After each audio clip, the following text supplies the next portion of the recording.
Assalamualaikum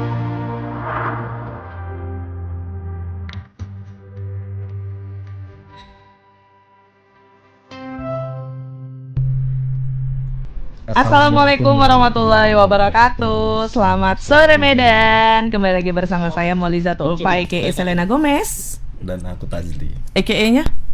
Nggak ada. Oke, Tribuners ya, di acara yang tercinta ini kita bakal membacakan 3 berita menarik hari ini yang bakal kita update nih perkembangannya bersama reporter kita yang udah standby di lapangan, Tribuners.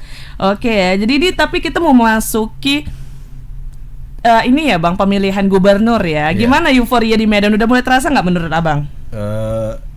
Kayaknya nama-namanya belum terlalu muncul ke permukaan. Udah belum ada yang deklarasi juga ya sejauh ini ya. Tapi kalau dari segi wartawan nih pasti udah ada hembusan nama-nama yang terlibat nih. Siapa aja menurut Abang yang bakal ikut? Kabarnya Bupati Asahan bakal di Sumut. Iya, bakal menjadi wakil Bobi kabarnya. Oh iya. Terus Edi bakal mencalonkan juga. Nah, Pak Edi ini yang masih bingung kan, karena satu-satunya harapan dari Pak Edi adalah dicalonkan dari PDI. Sementara PDI belum ada buka suara. Oh, belum ada kasih tahu angin-angin apapun ya. Bahkan menyebut-nyebut bakal Edi yang bakal dicalonkan pun belum ada juga belum nih ada. Ya. Waduh. Ini kapan kita untuk pemilihan gubernur ya, Bang? Bulan berapa nih? Di bulan Oktober atau November ya? November 27 November. Tuh Tribuners. Jadi buat Tribuners mungkin masih nunggu-nunggu juga ya. Jadi kita dari pihak media juga masih menunggu nih deklarasi dari partai-partai atau yang calon cawagupnya yang bakal memasukkan nama mencalonkan diri itu maksudnya ya. Seperti biasa saya belebet ya kalau ngomong. Oke Tribuners, jadi ini kita langsung aja kalau gitu ya Bang masuk ke berita pertama kita. Jadi ini ada kebakaran hutan Tribuners yang terjadi di Samosir, merambat hampir 100 hektar kawasan perbukitan. Jadi ini katanya lahan karhutla ya Bang. Kebakaran hutan. Kebakaran hutan dan lahan. Karhutla. Oh gitu. Udah lama cuti ini agak blank ya. Abang cuti kan awak enggak Selamat Sore Medan ya kan. Iya. Jadi kayak ya taunya. Dan mungkin netizen udah ngelihat juga videonya viral di daerah Tele, Holbung itu kan. Udah mulai viral ya videonya ya, karena kebakarannya termasuk kebakaran yang cukup besar Bang. Iya, dan ada juga dugaan-dugaan netizen terbakar atau dibakar ini. Nah jadi saat ini masih dilakukan penyelidikan lebih lanjut nih terkait kondisi karhutla ini. Untuk lebih lengkapnya coba kita saksikan dulu ya Tribuners video berikut ini. Ini Bang, beberapa informasi terkait di lapangan Bang. Sampai sekarang masih siaga Bang dari pihak KPH 13 Bang? Ya, kita masih siaga memantau titik-titik. Halo, bisa dengar? Iya Bang. Silakan Bang. Bisa dengar ya? Bisa Bang. Iya, kita masih memantau titik-titik yang bisa dijangkau pemadamannya. Kalau secara umum titik-titik api masih menyebar di bagian puncak yang sulit dijangkau. Oh, oke Bang. Nah, kita sekarang fokus penanganan yang bisa berpotensi mengancam masyarakat, permukiman masyarakat. Jadi kita lagi mengejar titik-titiknya itu, Pak. Demikian. Bisa dijelaskan Bang, berapa desa atau kecamatan yang tempat merambatnya api Bang? Secara umum kan tadi malam, kemarin sore itu sekitar jam 1 siang, itu awal mulanya dari Kecamatan Cianjur mula-mula yang kemudian menyebar ke Kecamatan Harian. Nah, jadi sekitar 2 kecamatan ini wilayah ini sekarang Bukit ini. Kalau saya dari segi desa ada 3 desa ini sekarang yang terdeteksi. Desa Cipitudai, Desa Turpu Limbong, sama Desa Boho. Kota Gijang. Sekarang konsentrasi Desa Cipitudai, Desa Turpu Limbong, dan Desa Boho. Sekarang konsentrasi api berada di Desa Boho. Oke. Nah, luasan akumulasinya Bang, boleh diperkirakan kira-kira dari amatan? Ini perkiraan pengamatan ya, belum didetilkan. Udah mencapai sekitar 100 hektar lah ini yang terbakar. Tapi dalam konteks sebagian besarnya semak belukar ya. Oke, ilalang Bang ya? Iya, benar bilalang. Kalau yang hutannya kelihatannya masih bagian bawahnya nih yang terbakar nih, rumput Semak Belukar Ilalangnya. Nah, kawasan itu kan dikenal juga dengan kondisi perbukitan yang curam, Bang. Nah, Iya. nah gimana cara orang Abang? Apakah melakukan secara manual atau juga melakukan penyemprotan di kawasan pemukiman atau gimana, Bang? Nah, yang pertama kan kita memastikan dulu untuk daerah yang tidak terjangkau tentunya kita melakukan pengawasan aja ya, pemantauan saja. Iya, iya. Tapi untuk daerah-daerah yang rawan ke permukiman kita menggunakan pemadam dari Pemkab. Pemkab standby, seluruh pihak ini sekarang berkontribusi nih Pak melakukan pemadaman. Ini, Bang. Oke, jadi memang proses untuk pemadaman apinya lumayan sulit ya, makanya geprok gitu. Karena mungkin untuk akses airnya susah, terus juga lokasinya itu terjal. Tadi ada di pinggir tebing juga ya, itu untuk aksesnya kan susah. Jadi mungkin itu penyebab apinya itu jadi susah padam hingga melebar sampai 100 hektar. Ini langsung aja kita tanya ke reporter untuk lebih detailnya. Ada Bang Maurits. Halo Maurits. Ya, selamat sore Kakak dan juga Bang Tati. Oke, selamat sore Bang Maurits. Silakan Bang untuk informasi lebih detailnya lagi terkait kebakaran ini, Bang Maurits. Terima kasih dari dua setidaknya beberapa narasumber kita tadi. Ya, pertama itu dari Tisuf ya, yang disampaikan oleh Pak Jailuddin Harahap mengatakan bahwa kejadian ini bermula pada Jumat dan pada malam sekitar malam hari lah, dan sudah mulai dilakukan pemadaman di sekitar tersebut dengan mengoptimalkan dari pihak Pemkab, TNI, Polri, Manggala Aji dari Sumut juga bersama Dishub Dinas Kehutanan Sumatera Utara dan juga KPH 13 Tanggul bersama dengan masyarakat. Nah, yang pertama hal yang menyulitkan mereka adalah medan atau lokasi terjadinya karhutla, kebakaran hutan dan lahan. Dan saat ini proses pemadaman masih tengah berlangsung ya, karena setelah satu kecamatan, areal di satu kecamatan selesai itu di arah kawasan Pucuk Buhit, Gizang dan juga arah Cianjur Bula-Bula ke arah si Pitudai sekarang yang dikenal juga dengan kawasan hutan lindung Syarubung ya, itu masih dilakukan proses pemadaman sekarang. Jadi dari topografinya, geografisnya, secara geografis kawasan ini kan seperti kuali. Jadi dindingnya itu adalah perbukitan dan di sana yang terjadi kebakaran. Oleh karena itu pihak damkar ataupun pemadam kebakaran dari Pemkab Samosir itu lebih fokus pada kawasan pemukiman supaya api jangan merambat ke sana. Makanya dalam video bisa kita lihat pemadaman kebakaran itu dapat lakukan secara manual, ada yang menggunakan kayu atau jet shooter ya. Jadi mereka juga menggunakan hal-hal seperti itu supaya pemadaman dapat berlangsung. Karena kawasan juga termasuk kawasan yang terjal begitu. Bang, untuk penyebab apinya sendiri sudah diketahui kah karena apa?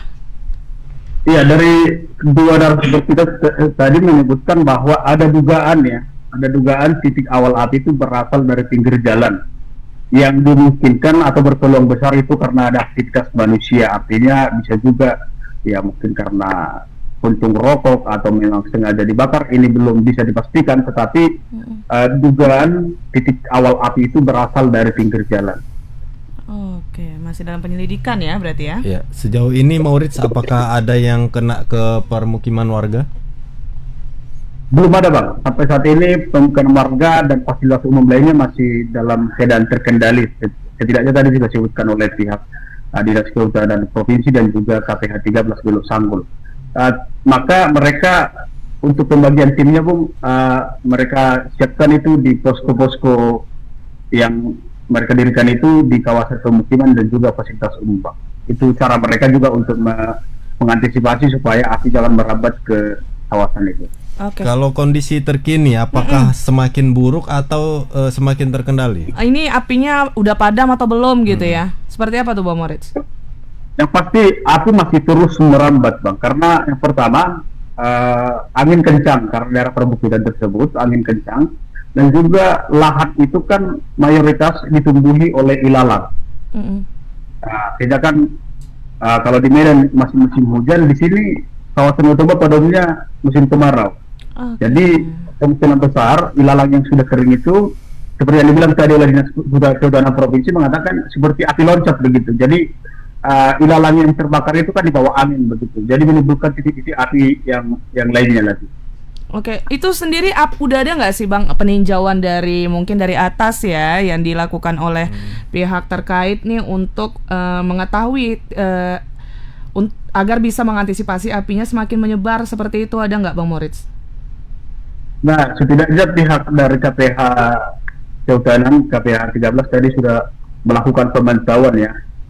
Cepat tadi kita tanyakan apakah dimungkinkan untuk menggunakan helikopter untuk penyiraman.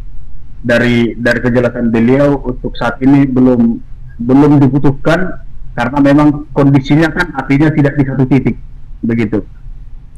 Jadi menyebar dia. Jadi mereka juga kesulitan ketika ingin meraih puncak perbukitan itu. Pertama karena api di bawah masih menjalar, yang kedua jalannya terjal. Jadi kemungkinan besar bisa mengakibatkan bahaya terhadap petugas begitu kira-kira. Oke, itu jadi maksudnya karena kondisi lokasi kebakaran yang terjal itu mungkin ada bantuan yang dilakukan menggunakan helikopter mungkin untuk memadamkan apinya seperti itu, tapi belum ada ya katanya ya untuk saat ini. Oke, Bang Moritz, kalau gitu kita tunggu ya untuk perkembangan seperti apa kebakaran hutan dan lahan ini. Semoga juga apinya cepat padam, Bang Moritz. Terima kasih banyak nih untuk Bang Moritz atas informasi terkininya. Selamat beraktivitas kembali. Selamat sore Moritz. Selamat sore Bang Tajli, selamat sore Kak Boli, selamat sore Tribun Medan. Selamat sore. Jadi ini sebenarnya ya kenapa mulai tanya untuk bantuan dari atas gitu kondisi pertama ya. Cuman kan walaupun dia hutan yang tidak ada kena pemukiman warga ataupun ladang orang nih Bang, itu kan tetap hutan ya yang dibutuhkan sama ekosistem kehidupan kita ini gitu. Jangan dibiarkan. Gitu, apalagi banyak hewan liar kan untuk di daerah sana gitu. Kasian nih, makanya antisipasi harusnya lebih cepat juga. Apalagi lokasi tempatnya kan terjal-terjal kayak gitu ya, harusnya lebih semakin dor-doran. lama semakin menyebar. Itu yang kita takutkan kan, apalagi kondisinya sekarang katanya masih terus menyebar tuh apinya. Ya semoga pihak pemerintah terkait atau yang terkait untuk bisa merespon cepat lah kondisi ini. Dan semoga untuk warga di daerah sana tidak ada kejadian buruk ya yang menimpa ya, apalagi untuk kesehatan asap dikhawatirkan kan yang mengganggu pernapasan. Oke, Tribuners, kita lanjut ke berita kedua nih. Jadi terkait Riko Sampurna Pasaribu Bang yang meninggal karena rumahnya terbakar ya kemarin itu ya. Jadi kemarin kan diduga dibakar nih, ternyata kan sudah ada tersangka yang ditangkap terkait aksi pembakaran rumah ini menewaskan satu keluarga.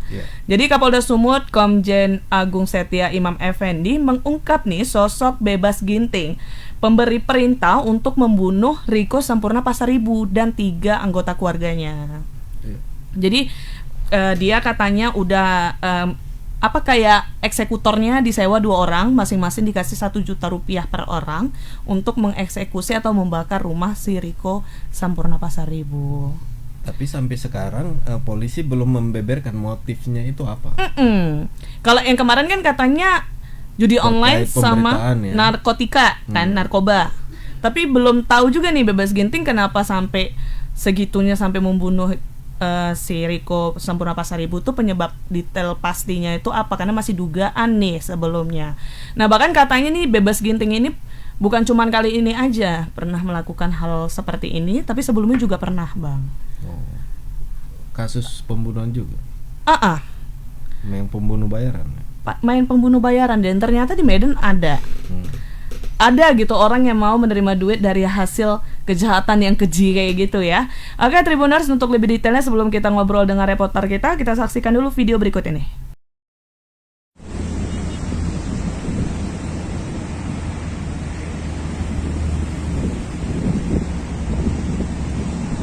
Penyidikan di Tanah Karo bagaimana kemarin kita sudah sampaikan,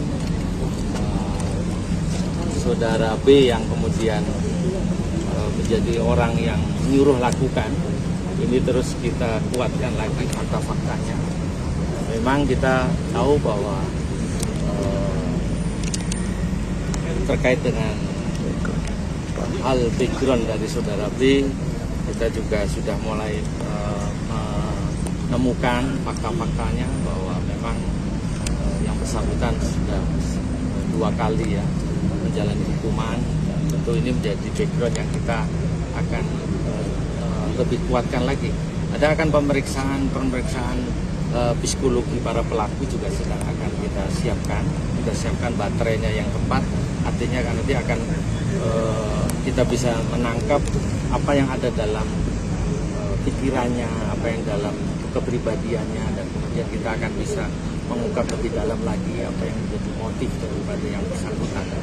Namun demikian kita terus berupaya agar kemudian kasus ini tuntas-tuntasnya, dan tentu melalui kerjasama dengan teman-teman semuanya. Terima kasih. Kita akan terus memverifikasi informasi-informasi yang rekan-rekan sampaikan. Oke, itu konferensi pers yang dilakukan pihak kepolisian ya terkait penangkapan si Bebas Ginting. Kita langsung aja ke reporter, ada Bang Freddy. Halo. Ya halo, selamat sore Molly Bang Fadli. Kafe ini sering kita tengok ya Bang. Di mana sih sebenarnya kafe ini? Di Polda gitu. Kafe yang sering diduduki ini sepertinya.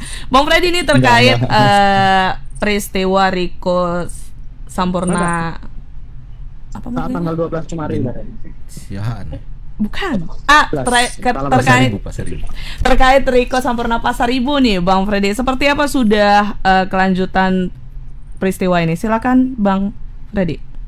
Ya, jadi 19 hari setelah kejadian pembakaran rumah Riko Sampurna Pasaribu yang menewaskan Riko dan 3 anggota keluarganya, polisi itu sudah menangkap dan menetapkan 3 orang tersangka. 2 orang tersangka itu adalah eksekutor, orang yang langsung membakar rumah Riko, kemudian 1 lagi adalah Bebas Ginting. Bebas Ginting ini disebut sebagai orang yang memerintahkan 2 eksekutor itu untuk membakar rumah Riko dan menewaskan 4 orang tersebut. Nah, kalau keterangan dari polisi, Bebas Ginting ini membayar 2 eksekutor itu sebesar 2 juta, di mana uang 2 juta itu dibagi 2 lagi, masing-masing mendapatkan 1 juta. Jadi masing-masing eksekutor itu kan, eksekutor itu jumlahnya 2 orang dan masing-masing mereka mendapatkan 1 juta. Nah, tadi Kapolda Sumut Komjen Agung itu menyebut bahwa Bebas Ginting ini sebelumnya juga pernah dipenjara, itu tadi disebut itu sebanyak 2 kali dan terjerat kasus pembunuhan. Tapi memang Kapolda tidak menjelaskan ya, belum menjelaskan apakah sebelumnya dia ditahan 2 kali kasus pembunuhan atau hanya sekali. Begitu, Molly Bang Tajul. Itu Freddy yang memberi uang kepada eksekutor itu Bebas Ginting. Nah, Bebas Ginting ini dapat uang dari mana belum dijelaskan. Nah, itulah Bang. Jadi sudah 19 hari, kurang lebih 19 hari ya dari kejadian dan proses penyelidikan sampai sekarang itu polisi belum mengungkap atau membeberkan ya motif apa yang membuat Bebas Ginting itu menyuruh 2 eksekutor membakar rumah Riko. Nah, kalau kita kaitkan atau kita lihat memang Riko Sampurna Pasaribu ini kan dalam pemberitaannya itu kan tidak ada menyinggung nama Bebas Ginting gitu. Dia justru menyinggung adanya oknum TNI yang membuka judi dan uangnya untuk batalion. Justru nama Bebas Ginting ini juga tidak pernah disinggung. Makanya kita juga masih menunggu ini sebenarnya apa kaitannya Bebas Ginting dengan Riko Sampurna ini hingga tega keji membunuh Riko dan keluarganya begitu kan. Padahal kan tidak ada disebutkan gitu. Oke, jadi ini pihak kepolisian sendiri ada membeberkan nggak sih Bang kapan akan dilakukan konferensi pers ulang terkait peristiwa Riko Sampurna Pasaribu ini Bang Freddy? Ya, jadi memang sejauh ini kita belum ada informasi dan kemungkinan juga tidak ada ya konferensi pers lagi karena memang terakhir konferensi pers itu adalah minggu lalu dan penetapan tersangka Bebas Ginting ini kurang lebih 3 hari ya atau setelah konferensi pers itu. Jadi memang keterkaitan oknum TNI ini juga belum terjawab ya kalau dari polisi. Sementara Kodam 1 Barisan kan di awal-awal itu langsung cepat membantah ya. Walaupun sebenarnya Kodam itu sempat menyebut bahwa itu merupakan kebakaran, tidak ada orang yang bakar. Padahal belakangan terbukti bahwa rumah itu terbakar. Ya? Jadi kita juga masih menunggu nih bagaimana kelanjutan dari penyelidikan yang dilakukan oleh TNI karena kan anak korban sendiri, Eva itu sudah ke Puspom TNI Angkatan Darat di Jakarta untuk melaporkan adanya keterlibatan oknum TNI dalam pembunuhan ini yang menewaskan 4 orang ini. Kan karena apa ya, kalau dikait-kaitkan dengan status dan pemberitaan itu kan menyinggung oknum TNI gitu. Tapi belum ada kejelasan lebih pastinya ya. Kalau misalnya dari interview abang ke pihak TNI belum ada jawaban juga kah? Kalau dari TNI, dari Kodam 1 Bukit Barisan itu di awal-awal kita juga sudah sudah menanyakan, dan mereka itu membantah bahwa adanya oknum TNI yang membuka lapak judi lalu uangnya digunakan untuk keperluan batalion. Jadi saat itu KP61 Bukit Barisan menyebut tidak ada oknum TNI dan sudah diperiksa. Nah, kemudian dari hasil pemeriksaan itu disebut tidak terbukti begitu tuduhan-tuduhan itu. Sementara kan kalau KP6 kan sempat ngomong tuh kan rumit kalau ya, itu murni kebakaran, ternyata kan enggak gitu. Makanya masih kita tunggu lah, mungkin yang di sini mungkin dapat informasinya kurang akurat, makanya kita tunggu dari Mabes TNI nanti seperti apa gitu, Mulim tadi. Jadi semoga ada cepat kejelasan, kepastian ya terkait peristiwa ini ya Bang. Kita tunggu terus Bang untuk udah ada ganteng Bang. Kita tunggu terus untuk perkembangan lebih lanjutnya. Bang Freddy, terima kasih atas informasinya. Selamat beraktivitas kembali. Selamat sore Freddy. Ya, terima kasih Molly Bang Fadli. Ya, jadi memang kasus ini mendunia apa sih?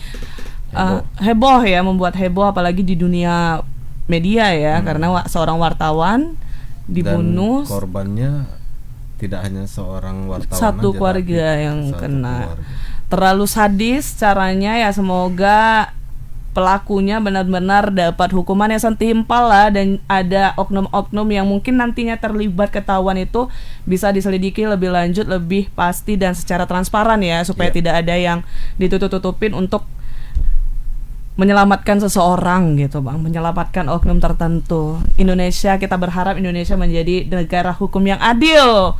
Jangan lagi capek ya, aduh. Baiklah Tribuners, jadi kita masuk ke berita ketiga kita. Jadi ini ada 2 orang pemuda yang bernama Wahyudi Siagian alias Bayu dan Iwan Sidik, warga Kisaran Timur, yang diamankan petugas karena mencuri handphone milik warga.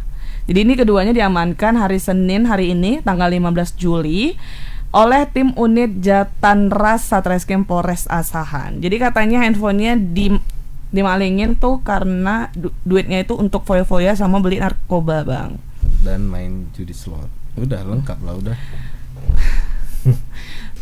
Handphone dicuri, kalau apalagi passwordnya nggak bisa dibuka, palingan bisa terjual 1 juta 2 juta nggak sih? Ini udah mahal kali lah, gope. Tapi kalau misalnya yang dicuri handphone Samsung S Ultra yang 24, nah itu kan harga 20-an. Mungkin terjual lah 7 gitu kan. 10. Jadi ini udah ditangkap nih para malingnya. Jadi yang diamankan itu ada 2 unit handphone, ada 1 lembar STNK dan uang tunai 4 juta. Oh berarti banyak juga Bang. Handphonenya handphone apa nih? Agak mahal. Jadi kita sebelum nanya ke reporternya, kita saksikan dulu video berikut ini.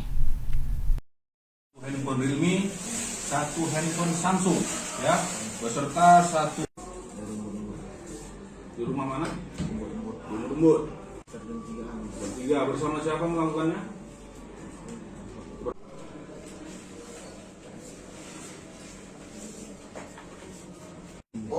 Uang kejahatan untuk apa? Uang hasil kejahatan itu yang kamu ambil dari rumah korban, kamu gunakan untuk apa? Yang tadi kamu terangkan ke kami, apa? Bagian untuk poya-poya Pak. Untuk poya-poya. Iya. Berapa kali dibelikan ke narkoba, ke sabu? 3 kali. 3 kali, make sama? Sama Pak. Di mana makainya? Di Sekolah uang pokok Pak. Jadi uang hasil kejahatan digunakan untuk poya-poya menggunakan sabu. Main judi online juga? Ada. Main judi online juga? Ada. Ya, terima kasih. Selamat siang, salam sejahtera buat kita semua. Alhamdulillah unit Jatanras Polres Asahan berhasil mengamankan 2 orang laki-laki atas dasar laporan polisi kasus pencurian. Adapun barang yang diambil oleh para pelaku yaitu 2 buah handphone, 1 lembar STNK dan uang tunai sebesar 4 juta rupiah. uang untuk dari hasil ini untuk apa bang? Dari keterangan kedua pelaku, uang hasil kejahatan tersebut digunakan untuk berpoya-poya, yaitu untuk membeli narkotika jenis sabu.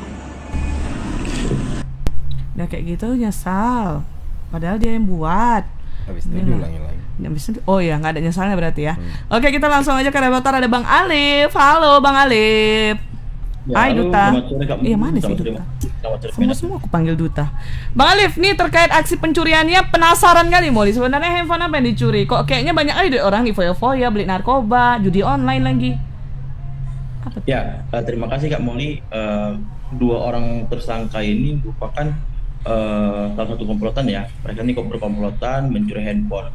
Nah, informasi yang kami dapat bukan hanya 2 handphone yang dicuri oleh pelaku ini. Ada sekitar 5 hingga 6 handphone. Namun yang saat ini sudah berhasil diamankan oleh petugas hanya 2 handphone. Nah, mereka bersifat saat melakukan aksinya itu bukan menargetkan rumah, namun mereka hunting. Jadi mereka lewat, mana yang bisa mereka curi itu mereka ambil, mereka bawa gitu Kak. Nah, ini juga aksi mereka ini sudah meresahkan warga Kisaran, di mana karena memang banyak warga Kisaran yang sudah merekam CCTV bahwasanya mereka ini adalah pelakunya gitu Kak. Namun hari ini tepatnya tadi siang, tim unit Jatan Ras berhasil mengamankan kedua orang pelaku tersebut Kak. Oke, jadi ini memang udah sering berarti ya mereka berdua ketangkap CCTV nih Bang, tapi baru ditangkap sekarang. Itu gimana Bang bisa ketahuan lokasi mereka? Apakah ada salah satu korban nih yang handphonenya dicuri yang melaporkan sehingga pihak polisian bisa menindaklanjuti lokasinya terlacak seperti itu mungkin? Seperti apa Bang Alif? Ya, untuk itu memang dari pihak polisian tidak bisa tidak bisa dibocorkan bagaimana cara mereka melakukan. Nah, namun memang si tersangka ini ada terekam oleh CCTV bahwasanya mereka sedang mengambil handphone, dan bahkan keterangan dari Kanit tadi mereka juga ada mencuri sepeda gunung, 2 unit sepeda gunung yang saat ini masih dikejar oleh petugas barang bukti tersebut. Namun di awal penangkapan kedua orang ini tidak mengakui Kak. Tadi kami sempat berbincang sebentar dengan Pak Kanit. Dia mengaku si pelaku ini awalnya mengantongi satu buah casing handphone, yang dimana itu dikatakannya sebagai kantongan saja untuk gaya-gayaan. Namun setelah didapat handphone yang dijualnya kepada penada, barulah dia buka suara bahwasanya handphone tersebut adalah hasil curian, dan casing yang dikantongi tersebut adalah casing handphone yang dijualnya kepada penada gitu Kak. Oh, digantinya casingnya biar nggak ketahuan gitu ya Bang? Oh, benar Kak. Oke. Jadi ini apakah mereka ini cuman berdua aja, apa ada kelompokan lainnya nih Bang Alif? Ya, untuk saat ini memang pihak polisi sendiri mengaku masih 2 orang ini, namun sampai saat ini masih dalam penyelidikan untuk melakukan pengembangan apakah ada komplotan atau tidak di antara pelaku ini Kak gitu. Oke, berarti memang udah sering meresahkan warga nih ya, 2 orang nih ya, agak keren juga, hunting loh bahasanya. Nyari handphone yang ditargetkan ya, keliling-keliling orang itu untuk nargetin handphone.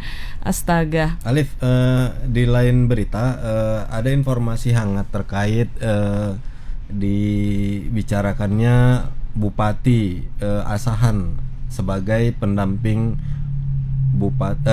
Bobi untuk menjadi wakil gubernur di Sumut. Bagaimana kabar di sana, Alif?